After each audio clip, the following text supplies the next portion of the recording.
अस्सलाम वालेकुम दोस्तों, आज की इस वीडियो में हम बात करेंगे मोबाइल स्क्रिप प्राइस के बारे में। अगर आपके पास कोई पुराना ख़राब या डैमेज मोबाइल फ़ोन मौजूद है और आप सोच रहे हैं कि इसकी कितनी कीमत मिल सकती है तो ये वीडियो आखिर तक ज़रूर देखें।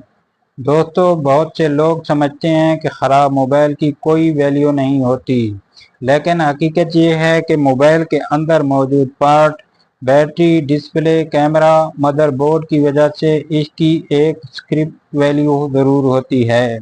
अगर आपके पास सिर्फ स्क्रीन से ख़राब मोबाइल फ़ोन ऑन हो रहा है तो इसकी कीमत निस्बतन ज़्यादा मिल सकती है।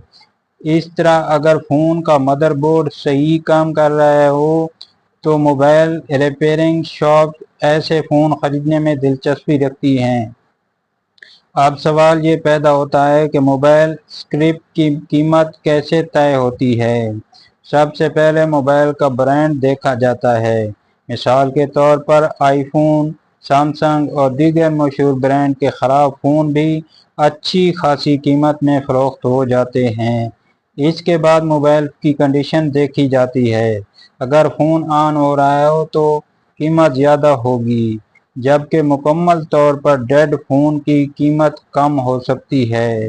पाकिस्तान में आम तौर पर सस्ते ब्रांड फ़ोन स्क्रिप में चंद सौ से चंद हज़ार रुपए तक फ़रोख्त हो जाते हैं, जबकि महंगे फ़ोन की स्क्रिप वैल्यू काफ़ी बेहतर हो सकती है। और अगर आप अपना पुराना फ़ोन बेचना चाहते हैं तो कोशिश करें कि पहले इसका तमाम ज़ाती डेटा डिलीट कर दें, गूगल अकाउंट, दीगर अकाउंट हटा दें और फिर फ़ोन फ़रोख्त करें।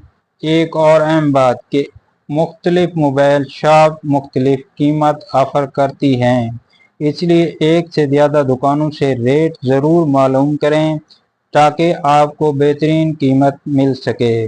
दोस्तों, अगर आपके पास कोई ऐसा फ़ोन मौजूद हो जो इस्तेमाल के काबिल नहीं रहा तो इसे घर में रखने के बजाय फ़रोख्त करके कुछ रकम हासिल की जा सकती है।